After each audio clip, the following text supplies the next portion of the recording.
Clear!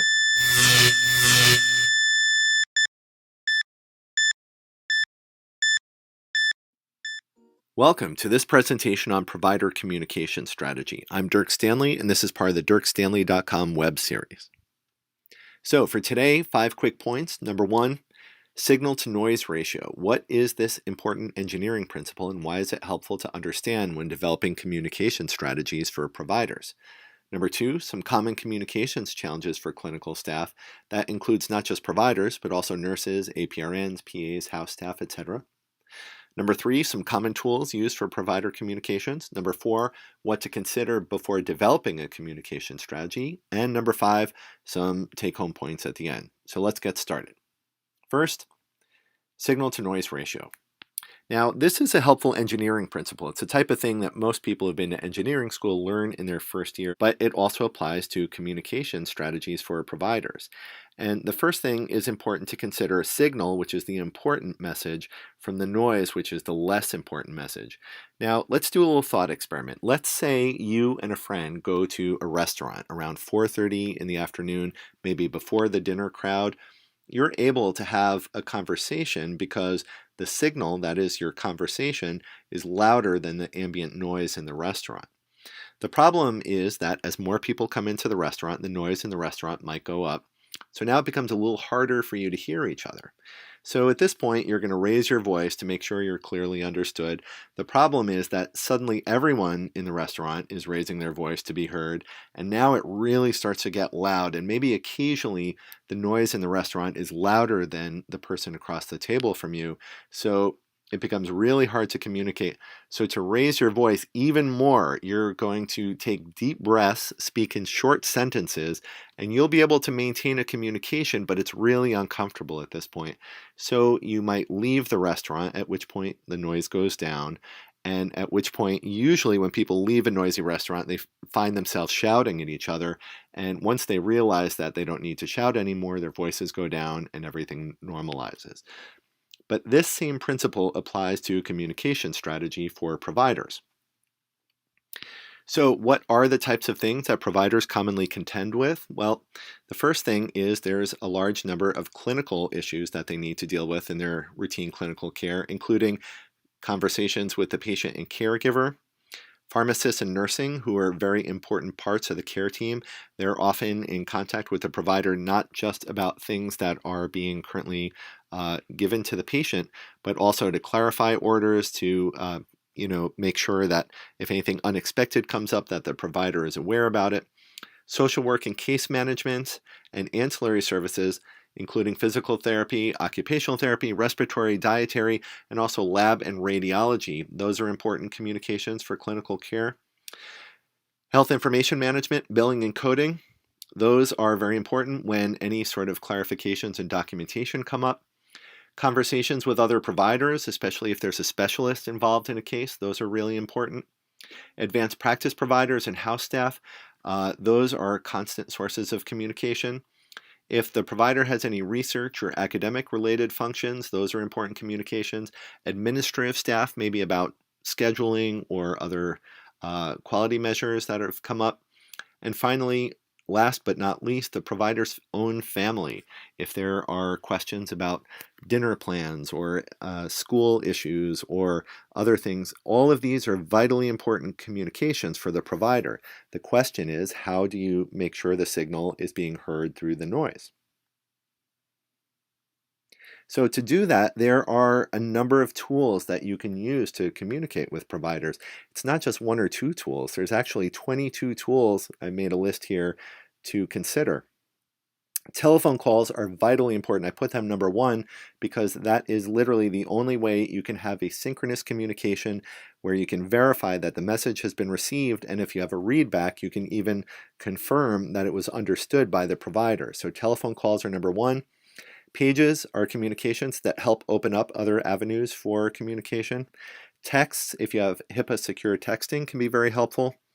Group mailing lists can be helpful if you have them. They can be a little difficult to maintain, especially at larger institutions, but group mailing lists, direct emails from one person to another are very helpful. That can be, though, susceptible to spam inside a person's mailbox. Also, who the message is coming from may help increase the penetrance of a direct email. EMR inbox or in-basket messages as part of the clinical workflow can be very helpful. Screensavers and posters, these are very helpful if you have them. Posters such as in the nursing units or staff bathrooms or cafeteria. Regular department meetings are vital for good communications in an organization. Regular committee meetings for your important committees, and if you have any special projects, any ad hoc work group meetings can be helpful for communications. Physician and nursing champions are really great if your organization has them. They can be helpful at distributing important messages. Social media is helpful for things that aren't particularly sensitive, but if you have a large project, let's say you want to announce and you want to make sure that everybody's aware of it, that can be a helpful tool. Classroom training and instruction is very helpful for detailed messages. They can be a little tricky depending on scheduling. Web training and instruction is helpful. You can basically do it anytime 24/7, but unlike classroom training, web training doesn't really offer the opportunity for real-time feedback. Let's say a provider misses a key concept. It's harder to spot it through web training and easier to spot it through classroom training. Webinars can be helpful if provided you don't have too large an audience, but they can help overcome geographic barriers. EMR configuration and clinical decision support are really helpful tools for communication. Remember that clinical decision support is not just alerts. It includes everything from your order design to your order set design to the way you design your clinical documentation. Policies and procedures, really helpful for communication, especially when there are key issues related to mission-critical functions in your organization. Guidelines or educational tools for guiding staff to best practices to achieve a desired outcome. Onboarding and credentialing is really helpful, especially for new staff, making sure that you have the right education available during the onboarding and credentialing process.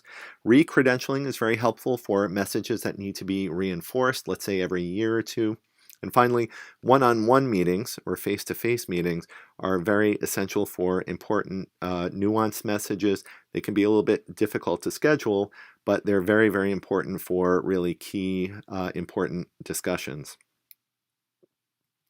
So before you design a communication strategy, you want to ask yourself, what exactly is the purpose of the communication and who is the desired audience? And especially with providers, make sure that you don't confuse the provider service, that is their clinical function, with their clinical specialty. That's what their training is. So specialty is usually what their residency and fellowship are, and the service is what their function is. As an example, a provider can have a specialty of internal medicine, but might work as a primary care doctor in their service, or conversely might be a hospitalist. What is the criticality of the communication? That's really important, especially in clinical settings. You always want to ask yourself which tool to use, because if the communication were to fail, what would be the outcome? So always consider that when you're choosing your strategy. What details need to be included? You want to include just the right number of details, not too many and not too few. Otherwise, the signal-to-noise ratio may get out of whack. When and how often does the communication need to be delivered? Is it a one-time message once before a project go-live, or is it a series of messages leading up to a go-live? How often will the communication need to be updated? Is this a one-time sort of thing related to a project, or is it related to a Joint Commission standard that might be updated next year? Or is it trying to communicate a long-standing HR standard that's unlikely to change? How often will the communication need to be delivered? Is it a one-time delivery? Is it in a sequence leading up to an event? Is it only during the credentialing and onboarding process? Always important to consider. And finally, after asking all the above questions, which of the above tools are likely to be most effective with the desired recipient and audience? And do you want to include it just for current staff or also for future hires as part of the onboarding and credentialing process? So, key take-home points with all this. Number one, remember, it's helpful to understand the concept of signal-to-noise ratio when you're analyzing your clinical workflows and your communication and education strategies. Number two, some ways to help minimize noise include number one, fully building out the workflows to make sure that it minimizes any communications that might be related to clarifications or unexpected scenarios. You can usually anticipate orders in the order sets, but only if you build out your order sets in a collaborative manner. You can also change the supervision model to help offload some of the communications to other members of the care team, such as advanced practice providers. And finally, you can consider changing your communication modes and timing to better target your communications and minimize disruptions during patient care hours. Number 3, good provider communication and education strategies usually don't rely on a single tool. They are a toolbox, a combination of tools.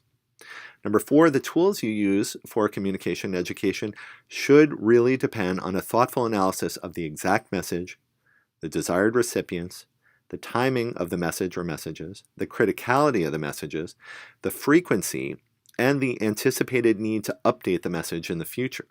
And please always remember that critical clinical messages, those are messages that are really mission critical, should always be real-time provider to provider, such as face-to-face or telephone call conversations, often with readback to help confirm understanding by the recipient. And finally, every role will have a different communication map, but you can streamline your workflows for any role really by making that map and then working to streamline the communications around it.